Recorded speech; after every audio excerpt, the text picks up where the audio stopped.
Hello friends, आज हम पढ़ेंगे न्यूट्रिशन इन मैन, मतलब digestive system of human beings. तो आप देख रहे हैं यहाँ पर कि ये है एक डाइजेस्टिव सिस्टम है जिसमें कि सबसे पहले माउथ और ऊपर की तरफ यहाँ सलाइवरी ग्लैंड प्रेजेंट होती है।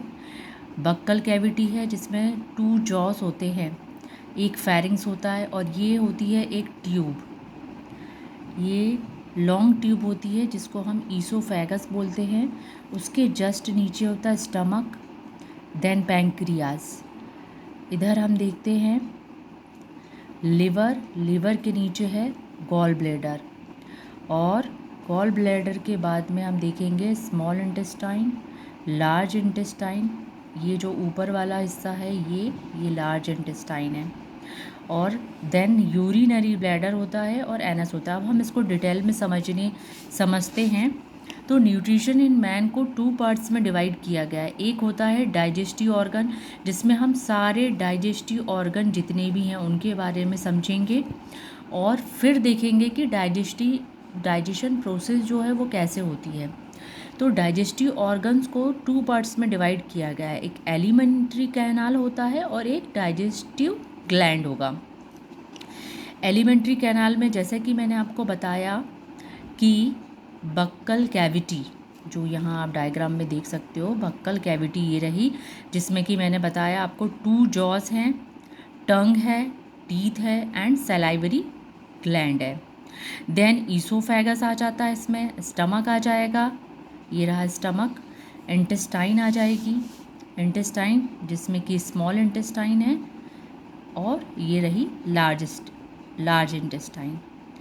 ओके, एंड जो डाइजेस्टिव ग्लैंड है, तो सबसे पहले जो होता है डाइजेस्टिव ग्लैंड्स में आते हैं हमारे salivary gland and liver, pancreas जो कि पैंक्रिएटिक जूस और इंसुलिन को प्रोड्यूस करता है। पैंक्रिएटिक जूस बनाता है और इंसुलिन को बनाता है, जो कि ग्लूकोज को कंट्रोल करता है। इंसुलिन, ये तो सभी जानते हैं कि इंसुलिन की मात्रा बिगड़ने से ही डायबिटीज़ का होने का खतरा होता है।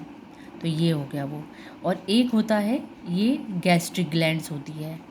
चलिए अब हम इसको बक्कल कैविटी को डिटेल में समझने की कोशिश करते हैं। बक्कल कैविटी, जिसमें मैंने बताया आपको, इसका फर्स्ट पार्ट है टंग जो होता है एक मस्कुलर स्ट्रक्चर है, यू नो एवरीवन।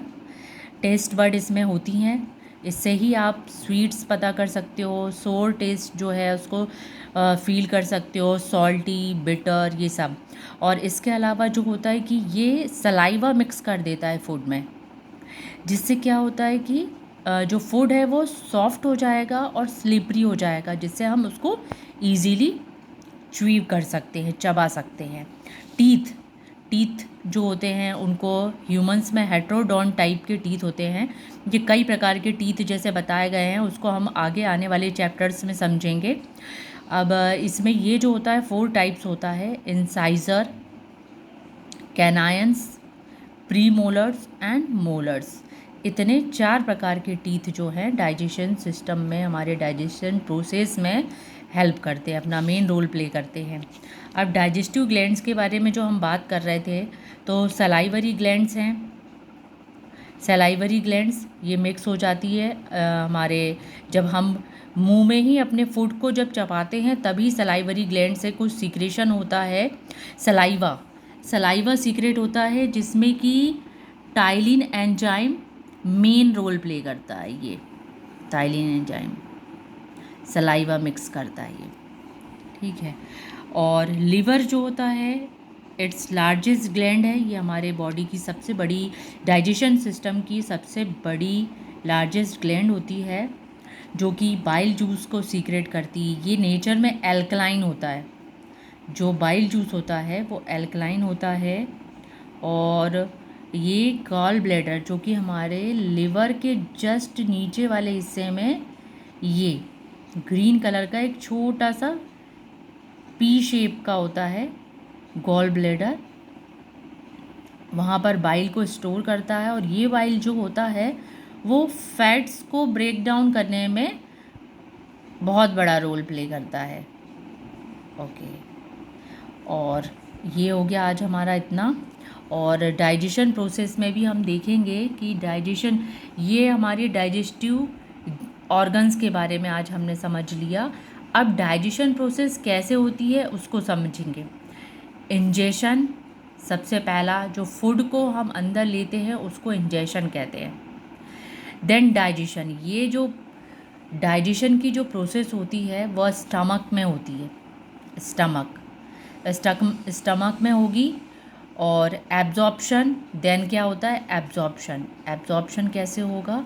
एब्जॉर्प्शन जब फूड स्टमक से होते हुए, स्टमक पैंक्रियास से कुछ जूस आएगा, इसमें पैंक्रियाटिक जूस, लिवर से बाइल जूस, देन ये पहुंचता है इंटेस्टाइन में, यहाँ पर इसका होगा एब्जॉर्प्शन। देन ये जो ये स्मॉल इंटेस्टाइन होते हैं, इसमें छोटे छोटे से विलाई होते हैं जिसके थ्रू जो भी प्रोडक्ट होते हैं, जो भी हमारे यूज़फुल प्रोडक्ट्स होते हैं, उनका एसिमिलेशन होता है। देन एजेशन, जो वेस्ट मटेरियल का बाहर निकलना होता है उस प्रोसेस को कहते हैं एजेशन। तो आज हमने इतना ही समझा है।